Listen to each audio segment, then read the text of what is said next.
उनके सामने ये अनुभव हम नहीं बता सकते पूरा।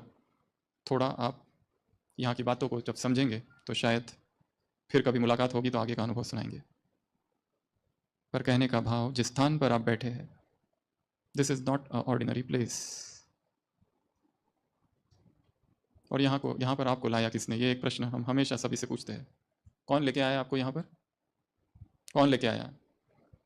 बाबा छोड़ के कौन लाया यहाँ पर? बहनें लेके आई, इनविटेशन आया, किसी दोस्त ने कहा चलो होके आते हैं, चलो घूमने जाते हैं, वहाँ से फिर थोड़ा उदयपुर और कुंभलगढ़ और थोड़ा सा उधर भी साइट सीइंग कर लेंगे, ये भी कर लेंगे, वो भी कर लेंगे, ऐसा भी कर लेंगे, वैसा भी कर लेंगे, चलो छुट्टियाँ है जाके आते हैं। यहाँ आने के लिए ये सब कारण नहीं है। यहाँ व्यक्ति इतना आसानी से नहीं आ सकता है। कई बार हम देखते हैं किसी और के नाम पे कोई और आ जाता है, टाइम पर टिकट कैंसिल होती है, आने वाला कोई और होता है, कोई और आ जाता है। यहाँ आने के लिए एक ही चीज चाहिए और वो चीज है जन जन का किया हुआ पुण्य। वो पुण्य ढकेल ढकेल कर यहाँ तक पहुंचाता है। बिना उसके वन्य भूमि पनपंत पहारा, जहां जहां नाथ पाव तुम धारा, जहां पर उस परमात्मा के कदम पड़े हैं उस भूमि पर आना इतनी साधारण बात नहीं है। लोग तीर्थ यात्राओं पर जाते, कितने पैसे खर्च करते, पर क्या वहां भगवान है? भगवान की खोज है। कितनी किताबें लिखी हुई है। हमें खुद अपना उदाहरण पता है, एक एक दिन में दो दो तीन तीन किताबें पढ़ लेते थे। कभी श्री अरबिंदो, कभी श्री रमन महर्षि। कंप्लीट विवेकानंद लिटरेचर 15 डेज में पूरा किया था, 8 वॉल्यूम्स। कैसा पागलपन था कि मुझे जानना है, मुझे समझना है, what is God, what is Vedanta, प्रज्ञानम ब्रह्म, ये अथतो ब्रह्म जिज्ञासा क्या है ये, और क्यों मैं जाऊं किसी भी फिलॉसफी को? I can not accept. मुझे कोई कुछ भी बता दे ये ऐसा ऐसा है, शुड आई एक्सेप्ट? बिल्कुल नहीं। हमें तो यहाँ तक याद है, एक बार हम ब्रह्मा कुमारी सेंटर पर गए थे, पीछे जाकर बैठे, वहाँ पे एक बहन जी कुछ पढ़ रहे थे मुरली, और उन्होंने कहा भक्ति है रात, हम उठ के चले गए। भक्ति को रात कह रहे, ज्ञान है दिन, out. Rather I was opposed to this philosophy, जो कुछ है। और जब आए तो यहाँ रहने के लिए नहीं आए थे, बस 2-3 दिन के लिए आए थे, बस यहाँ से कहीं और जाना था। फाइनल डेस्टिनेशन हो चुका था, जीवन का लक्ष्य था भगवान को पाना है, और भगवान को पाने का एक ही मार्ग था, संन्यास। और सब कुछ छोड़कर, परंतु एक अदृश्य शक्ति ने हमको रोक दिया। हमने अपने पिताजी से कहा था कि मुझे रोकना मत, अगर भगवान स्वयं आएगा तो ही मैं रुकूंगा। उन्होंने ऐसा कोई पुरुषार्थ नहीं छोड़ा जो हमें रोकने के लिए, सब कुछ किया। कितने रिश्तेदार रोज समझाने आते थे घर पर, 1.5 महीना तो घर पर ही लॉक कर दिया था। इसकी बुद्धि खराब हो गई है, किताबें पढ़ पढ़ के इसका दिमाग खराब हो गया, सारी हमारी किताबें छुपा के रख दी, और बहुत कुछ हुआ। बस हम तो जाने ही वाले थे, उसी दम लास्ट मोमेंट पे यहां पहुंचे, इस भूमि पर।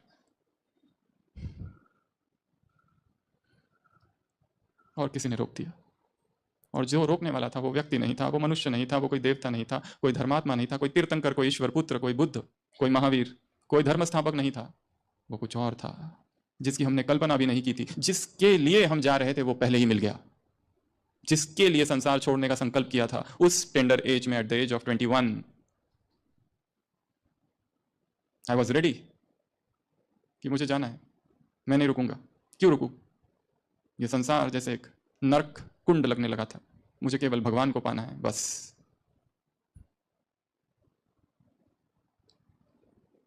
हम यहां आ गए और किसी ने रोक दिया। यहां आते ही हमको इंग्लिश में कहते डेजा वू, जैसे पता लगा उस गेट में हम हैं। तपस्या धाम देखा है सबने, वो गोल, वो देख लेना, साइड से तपस्या धाम है। हम अभी एंट्री किए ही नहीं, पर हमें पता लगा कि जैसे वहां कुछ है,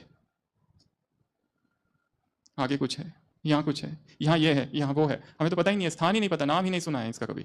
I don't know the Brahma Kumaris philosophy. किसने रोका?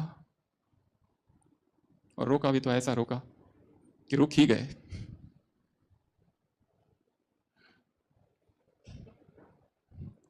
तो आप सब बहुत भाग्यशाली है जो इस भूमि तक पहुंचे हैं, और इस भूमि में कुछ है, प्योरिटी की पावर है, ब्रह्मचर्य की शक्ति है। नहीं तो यह संभव नहीं कि ऐसे दिव्य अलौकिक अनुभव हो जाए। और एक तो ये तो केवल एक आत्मा, ऐसे असंख्य हजारों आत्माएं हैं जिनके अनुभव आप सुनेंगे। इसलिए कह रहा हूं कि इस कॉन्फ्रेंस में सबसे अच्छा स्पीच अगर आपको सुनना है तो वो उनके द्वारा नहीं होगा जो यहां पर बैठकर आपको भाषण देंगे। अगर वास्तव में आपको स्पीच सुनना है तो इस कैंपस में घूमो, शांतिवन, इधर वहां पर डाइनिंग में, किचन में कुछ माताएं हैं सेवा कर रही है, कुछ भाई है जो सेवा कर रहे हैं। उनको तो ये भी नहीं पता यहां कोई कॉन्फ्रेंस चालू है, वो बस सेवा कर रहे हैं।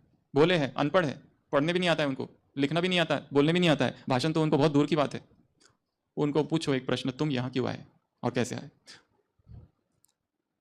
वो आत्मा, वो व्यक्ति जो आंसर देगी, वो सबसे बड़ा भाषण होगा, क्योंकि वो उसका अनुभव होगा। उसमें कोई रिटॉरिक नहीं होगा, उसमें कोई अलंकार नहीं होगा, उसमें भाषा की कोई शैली नहीं होगी, टूटी फूटी भाषा होगी, परंतु वो माता जो कुछ सुनाएगी वो उसके दिल की बात होगी। इसके लिए काम आप सबको दे रहे हैं। जब तक यहाँ हो तब तक ये काम करना है। चुपचाप घूमो और जो भी सेवा करते हुए दिख रहे हैं उनको रोको और पूछो, व्हाई आर यू हियर।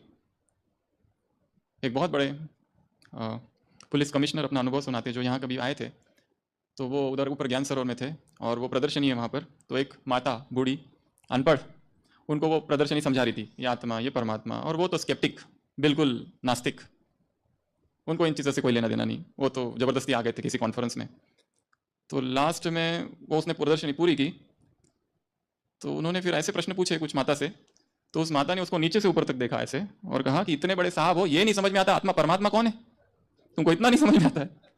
वो बात ऐसी हट कर गई, दिल को लग गई। वो गए और वहाँ जो सेवा केंद्र है, सेंटर, वहाँ जाकर पूरा कोर्स किया, सारी साइंटिफिक बुक्स है इस इंस्टीट्यूशन में, वो पढ़ी और फिर लॉजिकली एक्सप्लेन समझ में आया कि यह ऐसा है।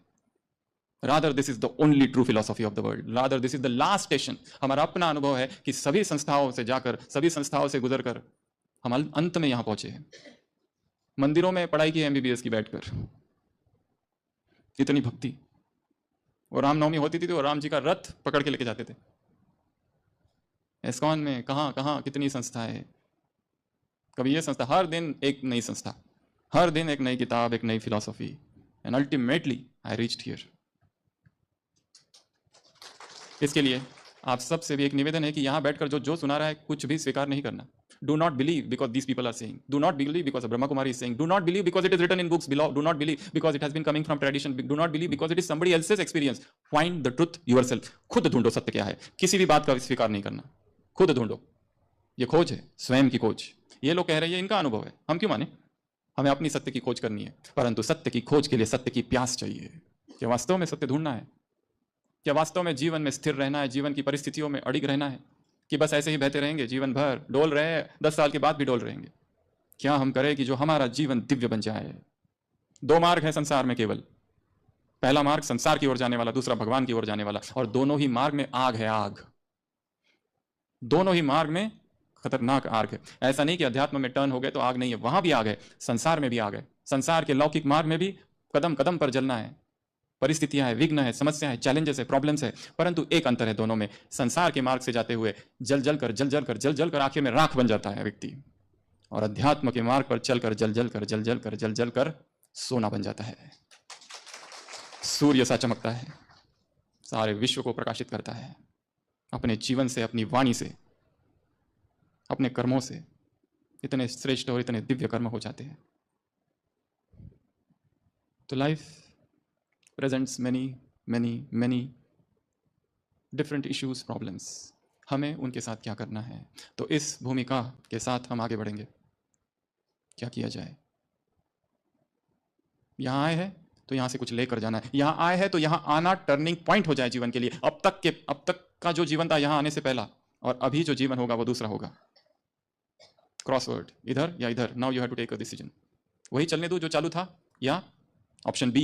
एक किताब है इंग्लिश में, गूगल की जो CEO है उसकी लिखी हुई, ऑप्शन बी। उसका पति मर जाता है, उदास हो जाती है, डिप्रेशन में चली जाती है, जीवन समाप्त, क्या करूं समझ नहीं आता है। फिर कोई आके उसे बताता है there is also an option B in life.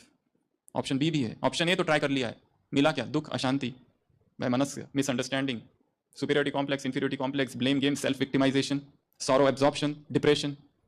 क्या ऑप्शन बी भी है? क्या कोई दूसरा मार्ग भी है? क्या कोई ऐसा भी मार्ग है कि जीवन जिसमें दिव्य बन जाए और जिन परिस्थितियों में हम रहते वहीं रहते हुए भी अपने आप को स्टेबल रख सके? Yes, there is a way out. और वही मार्ग सुनने के लिए, समझने के लिए, जानने के लिए आप सब यहाँ आए हैं। और यहाँ बैठे बैठे केवल सुनना नहीं है, सुनते सुनते अपने जीवन में डुबकी लगानी है। बीच बीच में अब तक का अपना जीवन देखना है, उसमें क्या चल रहा है, किस तरह की हलचल चल रही है, करियर में क्या हलचल चल रही है, रिलेशनशिप्स में क्या हलचल चल रही है, लाइफ में क्या हलचल चल रही है, ट्रैवल में क्या हलचल चल रही है, फूड में क्या हलचल चल रही है, फिजिकल डिसीजेस, बीमारियों में क्या चल रहा है। रिव्यू एवरीथिंग, अब तक जो कुछ हुआ पास्ट लाइफ में। और यहां से जाने से पहले अगले 6 मास की प्लानिंग करके जाना है। यहां बैठे हुए अपने वहां के जीवन को देखो, you are in different time and place. यहां से वहां का अच्छे से दिखाई दे सकता है, सारा देखो बीच बीच में। ये मेरा घर, पति पत्नी, बच्चे, माता पिता, ये ऑफिस, ये ट्रैवल, ये जॉब, ये बिजनेस, क्या हो रहा है वहां पर, कौन सी हलचल है। At a distance you can see nicely, distance से, दूर से देख सकते हो कहाँ गड़बड़ चल रही है वहां पर। और वहां की गड़बड़ के लिए यहां से ही प्लानिंग बना के जाना है। तो दो काम है। पहला काम अब तक का जो जीवन है उसको रिव्यू करना, क्या क्या हुआ। सेकंड काम जो वहां करना है उसकी शॉर्ट प्लानिंग, सूक्ष्म प्लानिंग करके जाना है। कहाँ गड़बड़ हो रही है मुझसे, कहाँ गलती हो रही है और क्यों हो रही है। ये दो काम सबको करने हैं। अब टॉपिक पर आते हैं फिर से। स्वीटनेस इन एडवर्सिटी, शेक्सपियर ने लिखा है, King Lear, sweet are the uses of adversity. जब हमारी ग्रोथ कब होती है, अनुकूल परिस्थितियों में नहीं होती है। कब होती है, प्रतिकूल परिस्थितियों में। सम्राट कहां बनते हैं, जब विरोध हो, युद्ध हो, वहां पर। धर्म क्षेत्र कुरुक्षेत्र, ये कुरुक्षेत्र है, धर्म क्षेत्र चल रहा है। और परिस्थितियां तो आएगी, और बहुत आएगी, हर दिन आएगी। यहां तक कि यहीं से आना चालू हो जाएगी, जहां अभी बैठे हो वहीं पे शायद अभी चल रही है। जिस जो कमरा मिला है, बाजू में जो कमरे में है, उसके खर्राटे हमें नींद नहीं लेने देते। परिस्थिति तो अब भी है सामने, कदम कदम पर परिस्थिति है, और हर जगह पर है, उससे छूट नहीं सकते। हम सोचे कि हमारे घर में एक रावण है, इस घर को छोड़ के कहीं और जाओ, वहां 10 रावण बैठे हुए हैं। ये बॉस ठीक नहीं है, इस बॉस को चेंज कर देते हैं। वहां दूसरे जो 10 बॉस है वो क्या होंगे पता नहीं। ये फिर भी परिचित रावण है, चित परिचित, इसके स्वभाव से हम जान चुके हैं, 10 साल से झेल रहे हैं। नया पता नहीं कैसा होगा। तो ऐसी कुछ बातें हम देखेंगे। जीवन में अचानक जब परिस्थिति आ जाए तो क्या किया जाए, कैसे वो स्वीटनेस मेंटेन किया जाए, ऐसी 16 बातें। Point 1, paper. क्या सोचो, ये एक पेपर है। ये जो परिस्थिति है, परिस्थिति नहीं है, ये क्या है, एक पेपर, और मुझे पास होना है। मैं फेल नहीं हो सकता। How many times I will fail. एक जोक अगर कोई 10 बार सुनाते हैं तो हंसते क्या कोई, नहीं। फिर अपनी की हुई गलती पर 10 बार पश्चाताप कर चुके, फिर भी पश्चाताप करते रहते, फिर भी दुखी होते रहते हैं। Why? Forget, full stop. Now the new पर सर्कमस्टांसेस, न्यू परिस्थिति जो आएगी उसको क्या समझना है, ये एक क्या है, पेपर है। और पेपर में मुझे क्या करना है, I have to come out with flying colours. मुझे पास करना है ये paper, I can not afford to fail this time. और पेपर लेबल लगा के नहीं आएगा कि मैं पेपर हूं। पेपर एक व्यक्ति होगा, पेपर एक परिस्थिति होगी। एडिसन के लिए कहा जाता था 1910, उसका जो 1000 आइलैंड फार्म था, पूरी लैब, सबको आग लग गई और सब कुछ भस्म हो गया, जल रहा है। लाखों का पैसा उसमें लगाया, लाखों का रिसर्च। उसका बेटा भाग भाग के आता है पीछे से। उसके बेटे ने यह अनुभव लिखा है, रीडर डाइजेस्ट 1953 के, एडिसन का बेटा। उसने अपने पिताजी का अनुभव लिखा है कि मैं भाग भाग के अपने पिताजी के पास गया, and he was just standing like this.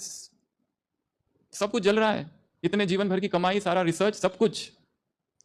Edison अपने बेटे से कहता है, बेटे जाओ अपनी माँ को बुला के लाओ। यह ऐसा नजारा फिर देखने को नहीं मिलेगा, इतना सब जलते हुए। पर इसका मतलब ये नहीं कि वो खुश है। विद इन 6 मंथ्स सब कुछ फिर से रिक्रिएट कर दिया। कोई दूसरा होता, पूरा बिजनेस में देवाला निकल गया, आप बैठो, कुछ नहीं करना है, छोड़ो, उदास, दुखी। लाइफ में जो परिस्थिति आ रही है उनको क्या समझेंगे, पहला पेपर है, मुझे क्या करना है, पेपर को पास करना है। और बड़े बड़े पेपर आएंगे, बहुत बड़े बड़े पेपर। हमें याद है अपने ही जीवन का अनुभव। एमबीबीएस हो गया, हम यहाँ आए, यहाँ रुक गए, यहाँ कुछ समय थे, फिर एक बार तो पीजी मिल चुकी थी, वो गवर्नमेंट की सीट छोड़ दी थी, एमडी की, ऐसा वैराग था। फिर यहाँ आए, फिर लोगों ने कहा तुम पढ़ाई करो, फिर पढ़ाई की, फिर एंट्रेंस एग्जाम दी, फिर से सीट मिली, और फिर से गए, फिर से पढ़ाई की, कुछ पढ़ाई कहीं और की, फिर मुंबई पहुंचे। यहाँ से किसी ने एक डॉक्टर का एड्रेस दिया, तो डॉक्टर के पास गए, तो उन्होंने कहा व्हाट डू यू नो। हमने कहा हमारा कोई एक्सपीरियंस नहीं है अभी तक कोई मेडिसिन का। He said out, beggars are not choosers, beggars are not choosers. तुम नहीं डिसाइड करोगे तुमको क्या जॉब चाहिए, आउट। एक दूसरी जगह पहुंचे थे, वहां पे जो हेड थे उन्होंने कहा था यू आर बिलो जीरो। और फिर एक समय ऐसा आया कि उनके जितने पेशेंट थे वो केवल हम ही देखते थे, सारे सीरियस पेशेंट्स। हम गए, पहला ही दिन था हॉस्पिटल का, और जो रहने के लिए स्थान दिया गया वहां पर दारू की बोतलें थी। हमने सोचा मधुबन के जैसे पवित्र वायुमंडल से हम सीधा इस नरक में, बिल्कुल नहीं, मुझे नहीं रहना है, आई एम गोइंग बैक। रात भर मेडिटेशन में बैठे, और फिर किसी का एक मैसेज आया सुबह सुबह, if you want to shine like a sun, अगर तुम्हें सूर्य सा चमकना है, first you should burn like a sun, तुम्हें सूर्य जैसा जलना होगा। और फिर हम रुक गए, 3 दिन लगे वो कमरा साफ करने को, और डटे रहे, और वो सब सीखा जो सीखना चाहिए था। नहीं तो सोचा था भाग के आ जाओ, क्यों सीखे, हमें तो यही ठीक है, comfort zone. But the real growth happens when you go out of the comfort zone. First क्या समझना है, पेपर, मुझे पास करना है। Second, paper tiger. Paper tiger होता है ना, कागज पर निकाला हुआ शेर, उससे कोई डरता है क्या? तो जो भी परिस्थिति विघ्न समस्या आ रही है, ये सब क्या है? पेपर टाइगर है। I am not afraid. मैं इनसे डरता नहीं हूं। ये बहुत छोटे, मैं बहुत ऊंचा हूं, परिस्थितियां छोटी है। ये वाक्य अपनी डायरी में नोट करके रखना। हर परिस्थिति से बड़ा मैं हूं। बहुत पावर है इस वाक्य में। हर परिस्थिति से बड़ा मैं हूं। कुछ भी परिस्थिति आने दो, कैसी भी आने दो। I am greater than every circumstances that is happening in life. क्या समझेंगे? पेपर टाइगर, ये मुझे डरा नहीं सकता। एक महिला होती है, रात में सोती है, एक ही स्वप्न दिखता है उसे रोज। वो स्वप्न क्या? अंधेरी रात है, वो भाग रही है और एक काली परछाई बहुत बड़ी उसका पीछा कर रही है। वो भाग रही है, भाग रही है, भाग रही है, काली परछाई उसकी पीछा कर रही है, और अचानक उसकी नींद खुलती है धड़कन के साथ। रोज स्वप्न वही पूरा हो जाता है। वो परछाई कौन है? कभी नहीं दिखता है। एक रात फिर से वही स्वप्न दिखता है, पर इस बार दौड़ते दौड़ते खाई आ जाती है, वो वहीं गिर जाती है पीठ के बल, और वो परछाई उसके ऊपर आ जाती है, काली परछाई, डरावनी। और वो उस परछाई से पूछती है, हु आर यू? तुम कौन हो? वो परछाई कहती है, मुझे क्या पता, इट इज योर ड्रीम। मुझे क्या पता, ये स्वप्न तुम्हारा है, ये सब मन का खेल था।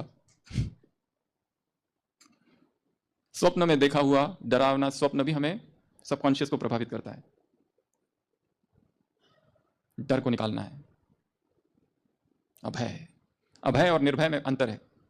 फियरलेसनेस एंड अभय, अभयाम, अभयम। अभय एक दूसरी अवस्था है। अभय अर्थात एब्सेंस ऑफ फियर नहीं है। अभय अर्थात भय का अभाव नहीं। अभय अर्थात सारे भयों के साथ अज्ञात में छलांग, इज कॉल्ड अभय। भय है, किसको भय नहीं है? सभी को डर लगता है पहली बार, पर सभी भयों के साथ अज्ञात में छलांग लगाना, यह है निर्भयता या अभय, इसको कहते हैं। तीसरा, खेल, खिलौना है। परिस्थितियों को क्या समझोगे? खिलौने हैं ये, खिलौने हैं ये माटी के, मुश्किलों में दम नहीं। ये छोटे छोटे खिलौने हैं, इनसे क्या डरना? खिलौना समझना, ये खिलौना आया है, it is to play. I can not be afraid. कुछ भी हो जाए, निंदा हो जाए, अपमान हो जाए, कुछ भी हो जाए, यदि हमें पता है हम सत्य है, तो हमें डरने की आवश्यकता नहीं है। जो असत्य है उसको भय लगता है, सत्य को नहीं। इसके लिए सत्य की नाव को पकड़ के रखना है बस, फिर कुछ नहीं होगा। सारी दुनिया एक तरफ, हम एक तरफ, फिर भी जीत हमारी होगी, क्योंकि सत्य स्वयं सिद्ध है, उसे सिद्ध करने की आवश्यकता ही नहीं है। क्या समझेंगे? खिलौना। चौथा, कार्टून शो। ये संसार क्या है? एक कार्टून शो। वो मिकी माउस का खेल देखा है? कैसे भागता है, इधर भागता है, उधर भागता है, फिर नीचे गिरता है, फिर खड़ा होता है, कभी उसके ऊपर से ट्रक चला जाता है, ऐसे चपक जाता है, फिर खड़ा हो जाता है। So you have to enjoy this world. ये कार्टून शो चल रहा है, पर एंजॉय वो कर सकेंगे जो ऑडियंस की भूमिका अदा कर सके। बीच बीच में साक्षी होने का अभ्यास करना है, अपने ही जीवन को साक्षी होकर देखना है, और वो काम आपको अगले 2-3 दिनों में करना है। सुबह से लेकर रात तक आपका वहां का जो जीवन है, चुपचाप देखो, जैसे वो मैं नहीं हूं, मैं कुछ और हूं। एक अमेरिकन फिल्म एक्टर लिखता है अपनी जीवन कहानी में, I have played so many roles. मैंने अपने जीवन में इतने रोल्स प्ले किए कि अब मुझे पता चल रहा है, अब मुझे समझ नहीं आ रहा है मैं इन सब में से कौन हूं। Is lost. क्या हम भी तो लॉस्ट नहीं हो गए? वी आर पॉलीसाइकिक, मल्टीपल पर्सनैलिटीज है हमारी। एक ही व्यक्ति के अंदर पता नहीं कितने व्यक्तित्व छुपे हुए हैं, बहु व्यक्तित्व। सुबह सुबह कुछ है, शाम को कुछ है, दोपहर को कुछ है। सुबह पत्नी के साथ लड़ाई हो जाती है, भयंकर लड़ाई हो जाती है। ऑफिस के लिए निकलता है व्यक्ति, सोचता है कि इसने गलती सारी उसी की थी, बिल्कुल उसको वैसा नहीं करना चाहिए। ऑफिस में आता है, काम करते करते थोड़ा सा एहसास होता है गलती तो उसकी नहीं, मेरी भी थी, आधी उसकी थी, आधी उसकी थी। दोपहर तक उसको पता चलता है गलती सारी मेरी थी। शाम को सोचता है कि उसके लिए कोई गिफ्ट लेके जाऊंगा, और जाते जाते कोई गिफ्ट खरीदता है, और जाता है जाते जाते ये भी सोचता है कि जाके पहले सॉरी करूंगा और फिर गिफ्ट दूंगा, और जब पहुंचता है गिफ्ट और सॉरी एक तरफ, वापस झगड़ा चालू।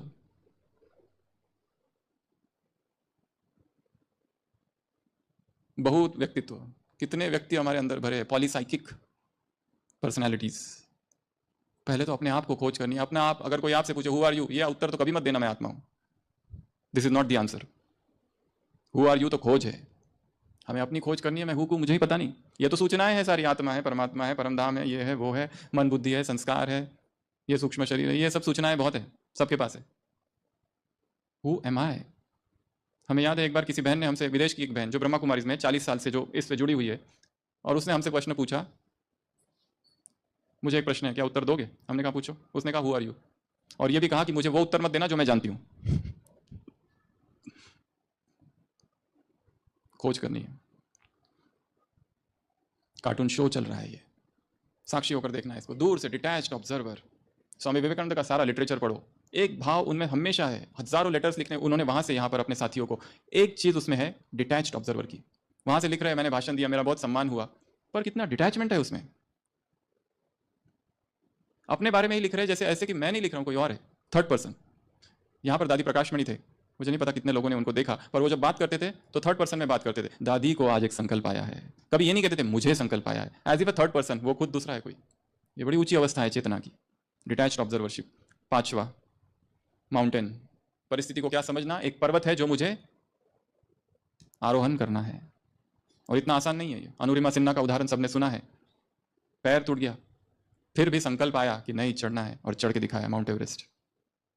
संकल्प। पैर से नहीं चलते हम, यहां से चलते हैं। हम देखते हैं पैरालिसिस पेशेंट्स रोज कितने सारे हॉस्पिटल में एडमिट रहते हैं। एक्चुअली पैरालिसिस, मेंटल पैरालिसिस ज्यादा होता है, पैर का कम। एक व्यक्ति का पैरालिसिस था, 7th फ्लोर पे था, जापान की कहानी है। रोज डॉक्टर उसे कहते थे ठीक हो तुमको चलना चाहिए। वो कहता नहीं कैसे चलूं, पैर पैरालिसिस है। और अचानक एक दिन अर्थक्वेक आ जाता है, और वहां से भाग के सीधा नीचे आता है, और वापस फिर याद आता है अरे मैं तो पैरालिसिस हूं, अभी चलो, अभी नहीं चल सकता। फिर चले कैसे? It was a mental paralysis. Shock की आवश्यकता है। यहां आना भी एक शौक ही है आपके लिए। यहां मत समझना कि यहां बहुत सब कुछ अच्छा अच्छा अच्छा। यहां पर चेतना पर डंडे पड़ रहे हैं कि तुम जो ये कर रहे हो ये गलत है, कम बैक, ये मार्ग नहीं है, सत्य कुछ और है। माउंटेन है, मुझे क्लाइम करना है। अगला, स्टेपिंग स्टोन। ये परिस्थिति क्या है, इस पर पैर रखकर मैं आगे बढ़ूंगा, इस परिस्थिति पर पैर रखकर मैं आगे बढ़ूंगा। कई लोग कहते हैं 5 साल पहले हमारा इतना अच्छा सब कुछ चल रहा था, ये 5 साल से सब गड़बड़ चल रही है, हम पीछे चले गए। जैसे पीछे नहीं गए हैं, 5 साल पहले जहां थे उससे आगे हो, क्योंकि अभी तुम्हारे पास गिरने का अनुभव है, पहले गिरने का अनुभव नहीं था। तो आर यू अहेड और back? You are ahead. Mount, stepping stone. अगला, ये एक साइड सीन है। जब ट्रेन से गुजरते हैं तो क्या होता है, कितने सीन दिखते हैं। वैसे ये पूरा सृष्टि चक्र, ये सृष्टि एक ड्रामा है, हम सब एक्टर्स है, ये रंगमंच है, यहाँ पर सीन्स बदल रहे हैं। ये साइड सीन है, सीन अलग, साइड सीन अलग। ये साइड सीन है, ट्रेन में हम जा रहे हैं, कुछ दिख रहा है, कुछ गड़बड़ हो रही है, हम दुखी होते हैं क्या? नहीं, वो चला जाएगा, ये भी बीत जाएगा, अनित्य है, थोड़े समय रहेगा चला जाएगा, थोड़े समय रहेगा चला जाएगा। एक शिष्य अपने गुरु के पास जाता है, कहता है बिल्कुल मैं मेडिटेशन नहीं करता, इतने मच्छर काटते हैं। गुरु कहता है don't worry, it will pass away, ये चला जाएगा, अनित्य है। थोड़े दिन के बाद आता है, गुरु को कहता है अभी मेरा बहुत अच्छा से कॉन्सेंट्रेशन होता है, I can sit in meditation very nicely. गुरु कहता है ये भी अनित्य है, ये भी गुजर जाएगा, डोंट वरी। सब गुजर रहा है, यहाँ पर सब चेंज हो रहा है, चेंजिंग चेंजिंग चेंजिंग, सब बदल रहा है। हम किसको पकड़ के रखें? ट्रेन में लोग मिलते हैं, अगर हम उनसे दोस्ती कर ले और लगाओ, उसका जब स्टेशन आएगा तो उतर जाएगा वो, फिर हम कहेंगे नहीं तुम मुझे छोड़ के मत जाओ। उसका स्टेशन आ गया, उसको उतरना ही है, ही विल गो अवे, फिर वो रुक नहीं सकता। अगला, सीन्स ऑफ ड्रामा। इसके पहला बताया था साइड सीन, वो अलग जो आ रहे और जा रहे। और दूसरा, अगर ये ड्रामा है, इस ड्रामा में स्टेज पर नए नए सीन्स आ रहे हैं, कभी कुछ आ रहा है, कभी कुछ आ रहा है, कभी कुछ आ रहा है, विशाल स्टेज मंच पर। तो ये परिस्थितियां भी सीन्स है अलग अलग, अभी कुछ हो रहा है, कभी कुछ हो रहा है। मैं क्यों प्रभावित हूं? मुझे स्थिर रहना है, बस ये संकल्प चाहिए। और वही कला इस कॉन्फ्रेंस से आपको सीखनी है कि कैसे स्टेबल रहे। उसके लिए मॉर्निंग का जो मेडिटेशन हो रहा है उसको धीरे धीरे करना चालू करेंगे। राजयोग के जो सेशंस हो रहे हैं सुबह शाम या दोपहर में भी जब भी होते हैं, उन सेशंस को से सीखना है, और वही मेडिटेशन हमको स्टेबल करेगा। मेडिटेशन अर्थात टू गो विद इन, अपने अंदर जाके स्थिर करना स्वयं को, यह है meditation. Art of being not doing, कुछ करना नहीं है, होना है। अगला, कार्मिक अकाउंट। जो कुछ हमारे साथ हो रहा है वो सब क्या है? कर्म का हिसाब किताब। गरीब माँ बाप है, बच्चे का जन्म होता है, डॉक्टर कहता है 5वें दिन इसके दिल में छेद है, ऑपरेशन करना पड़ेगा, 5 लाख का खर्चा है। वो कहते हैं कहाँ से लाए? यहाँ वहाँ से पैसे जमा करते हैं, बेचारे उधार लेते हैं, बैंक से लेते हैं, लोन लेते हैं, पैसे जमा करते हैं, बच्चे का ऑपरेशन होता है। ऑपरेशन के 10वें दिन बच्चा मर जाता है। किस लिए आया था वो? क्यों आया था? तुमने भी लिए होंगे 5 लाख उससे, कभी वो लेने आया था, वापस लेके चला गया। इट वॉज अ कार्मिक अकाउंट। अगला, टच स्टोन। हर परिस्थिति एक टच स्टोन है, फिलोसोफर स्टोन, जिसको हाथ लगाते ही हम दिव्य बन जाएंगे, पारस बन जाएंगे, वो हमें चमकाने के लिए आ रही है। अगला, हर परिस्थिति एक आग है, और आग में सोने को जब डाला जाता है तो कुंदन बन जाता है, प्योर गोल्ड, खालिस। जो परिस्थिति आ रही है उसमें ही तो पता चलेगा कितना स्टेबल है। कोई कहे मैं 20 साल से मेडिटेशन करता हूं, और परिस्थिति आ गई, थोड़ी सी निंदा हो गई, अपमान हो गया, और सीधा उदास। श्री नरेंद्र मोदी जी का एक वीडियो है जो हमने सुना था, उसमें उन्होंने कहा, उनसे पूछा गया what is the secret of your energy. उन्होंने कहा पिछले 2 दशकों से, 2 डेकेड्स, हर दिन मैं 1 किलो 2 किलो गालियां खाता हूं और गालियां खा खा के पावरफुल होता हूं। देखना आप, इट इज अवेलेबल।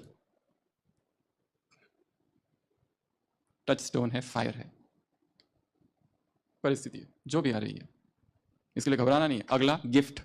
हर परिस्थिति क्या है? एक सौगात है। तूफान है, पर तूफान में तोहफा है छिपा हुआ। हर अकल्याण के पीछे कल्याण छिपा हुआ है। इसी यज्ञ की एक कहानी है, इसी यज्ञ की। यह यज्ञ आपने सुना होगा, थोड़ा सा इतिहास, 1936-37 सिंध हैदराबाद में चालू हुआ, और फिर 1950 में 550 माउंट आबू में शिफ्ट हुए, 5 मई 1950। वहाँ की एक कहानी है कि एक माता जो इस ज्ञान में आ गई और वो इतना दुखी थी, तो यज्ञ के संस्थापक दादा लेखराज ब्रह्मा बाबा उनके पास पहुंची और कहने लगी कि मेरे से एक पाप हो गया। जब भारत पाकिस्तान का पार्टीशन हो रहा था तब मेरे द्वारा एक पाप हुआ है। वो क्या पाप था? पूछते उसको, उस माता को बाबा पूछते। वो कहती है मेरे 2 छोटे छोटे बच्चे थे, एकदम छोटे, और मेरे घर को आग लगा दी गई और मैंने इतनी डर गई कि अपने को बचाने के लिए मैंने उन दोनों बेटों पर पैर रख दिए और कूद कर बाहर आ गई और मेरे दोनों बच्चे मर गए। अब बताओ क्या? ये गिल्ट से मैं मुक्ति नहीं हो पा रही हूं, क्या करूं? बाबा ने पूछा क्या उसके बाद तुम इस ज्ञान में आई? उसने कहा हाँ, उसी के बाद जो उदासी आई उसके बाद फिर अध्यात्म ढूंढा और यहां पहुंची। तो बाबा ने कहा अगर वो ना होता तो ये भी नहीं होता। You have to accept that now. अगर वो ना होता तो ये भी नहीं होता। माना बहुत खराब बात थी और माना मेरे से बहुत बड़ा पाप हुआ है, पर क्या इट्स गिल्ट कॉन्शियसनेस के साथ मैं आगे बढ़ सकूंगा जीवन में? कभी नहीं। अपने आप को माफ कर दो, सेल्फ कंपैशन।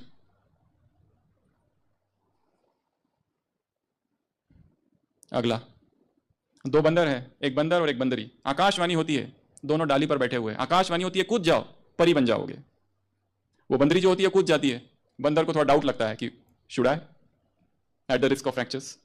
वो नहीं कूदता है, पर वो बंदरी गिरती है और परी बन जाती है। तो बंदर को लगता है लेट मी ऑल्सो ट्राई, और वो गिरता है और उसको फ्रैक्चर हो जाता है। टाइम। हर परिस्थिति तुम्हें परी बनाने आ रहा है, बट जंप, कूद जाओ उसमें। जब जीवन में 2 ऑप्शंस हो, ये करूं कि ये करूं, ये करूं कि ये करूं, टू बी और not to be, to be और नॉट टू बी, शेक्सपियर के हेमलेट की तरह, टू बी और not to be, to be और करूं कि न करूं। हे करावे कि हे करावे किते करावे किते करावे किते करावे किते करावे किते करावे किते। कविता है एक, क्या करूं, हे किते, ये या वो। ऐसा जब हो तब एक ऑप्शन ले लो और फिर ये भूल जाओ कि ये दूसरा ऑप्शन भी था। अब जो होगा सो देखेंगे, दैट्स इट, नो कंफ्यूजन। जो होगा देखेंगे। इसलिए हर परिस्थिति हमें परी बनाने के लिए आई, परी या परा। पर टाइम पर कूदना, नहीं तो फिर हड्डियां जाएगी, क्योंकि टाइम था। अगला, कहते हैं समस्या को क्या करके खा जाओ, क्या बना के खा जाओ? समोसा। पर समस्या को क्या करो? समोसा बना के खा जाओ। Just enjoy it, it is so tasty. ऐसी परिस्थिति फिर नहीं आएगी। ऐसा अपमान, आहा, ऐसा घुटनों में दर्द, क्या फ्रैक्चर है ये भी, वाह वाह वाह वाह। 2 ऑप्शन है, एक तो दुखी होते रहो, कोसते रहो, जो भी मिलने आता है क्या हुआ, अरे मैं वहां से जा रहा था, गलती उसकी है, उसने एक्सीडेंट करा दिया, वो जाता है। दूसरा आता है, क्या हुआ, अरे मैं गलती उसकी है। कितनी बार वो कैसेट रिकॉर्ड करता है पेशेंट, जो भी मिलने आता है उसको पूरी आप बीती सुनाता है, गलती उसकी है, गलती उसकी है, इधर रिकॉर्डिंग हो रहा है। एक्सेप्ट, हो गया बस, फुल स्टॉप। जो हो गया बहुत अच्छा होगा, एक्सेप्ट इट। तो समोसा बना के खा लो। अगला 15th, हर परिस्थिति एक छन्नी और हथौड़ा है। किस लिए आई है? किस लिए? मूर्ति बन रही है, और मूर्ति जब तैयार हो जाती है तो जो फाइन स्ट्रक्चर होते हैं ना, जैसे नाक, इसके लिए बड़े फाइन स्ट्रोक्स लगते हैं, वो तो ज्यादा दर्द करते हैं। हमारी भी मूर्ति बन रही है, हम देवता बन रहे हैं। परिस्थितियां तो आनी है, आनी ही चाहिए। जिसके जीवन में जितनी ज्यादा परिस्थिति वो ज्यादा शक्तिशाली। 2 ways diverged in the wood and I took the one less traveled and that has made all the difference। 2 मार्ग थे, एक था जिसमें कोई नहीं था, भीड़ बहुत कम थी, वो मैंने चुना, बस उसी ने फर्क कर दिया सब कुछ। छन्नी और क्या है? हथौड़ा, chisel and hammer. Last point, हर परिस्थिति एक चुनौती है, चैलेंज। मैं इस चुनौती को स्वीकार करता हूं। यह महावीर और योद्धा की निशानी है। In the fell clutch of circumstances, my head is bloody but unbowed. I am the master of my fate. I am the captain of my ship। कवि लिखता है कि मेरा खून से लथपथ पूरा सिर है मेरा, but I am unbowed। Agnipath Agnipath Agnipath. I will not bow down। मैं झुकूंगा नहीं, मैं हारूंगा नहीं, मिटूंगा नहीं, रुकूंगा नहीं, मुझे आगे बढ़ना है। कांटे रोंदूंगा, अपनी राह बनाऊंगा। तुम फूलों भरी डगर की बातें किया करो, मैं गोताखोर, मुझे गहरे जाना होगा। तुम तट पर बैठ भंवर की बातें किया करो। यह कविता हमने बचपन में सुनी थी और तब से याद है। बचपन की सुनी हुई छोटी छोटी बातों ने कैसा प्रभाव कर दिया मन पर। हमें याद है, मराठी का एक गीत है, 2 ही लाइन सुनी थी बस, 2 ही लाइन, बहुत छोटी अवस्था में, और वो गीत तो मिला ही नहीं। वो गीत तो अभी अभी कुछ सालों में पूरा सुना। तब तो ना इंटरनेट था, ना तो कहां से गीत लाए। वो बस कहीं से जा रहे थे, 10 या 12 साल की उम्र होगी, और उसका जो एक वाक्य था मराठी में था, हे जीवन ना तरी व्यर्थ मी सिद्ध मराया लाहो, बलसागर भारत हो वो। ये जीवन वैसे भी व्यर्थ है, मैं सिद्ध मरूंगा, अगर मरूंगा तो। सर्वस्व त्यास अर्पीना, इस देश के लिए अपना सर्वस्व अर्पण कर दूंगा। बस ये वाक्य इतने ही सुने, और वो वाक्य 10 स्टैंडर्ड, 12 स्टैंडर्ड, पूरा MBBS, PG, वहां तक उसकी शक्ति चलती रही। मैं हारूंगा नहीं, ये जीवन व्यर्थ है वैसे भी, मैं आया हूं तो कुछ करूंगा। ऐसे ही नहीं जी सकता मैं, जैसे संसार के लोग जी रहे, जीते हैं, मरते हैं, अपने लिए जीते हैं। विवेकानंद ने कहीं लिखा है, my interest are not Indian but international. मैं भारत के लिए नहीं आया हूं, विश्व के लिए आया हूं। तो ऐसी ये 16 बातें थी। परिस्थिति हमें कटु ना बना दे, वो स्वीटनेस हम रिटेन करें विद इन 2-3 मिनट। सभी मेडिटेशन करेंगे, सभी अलर्ट होकर बैठेंगे, डायरी पेन पेंसिल सब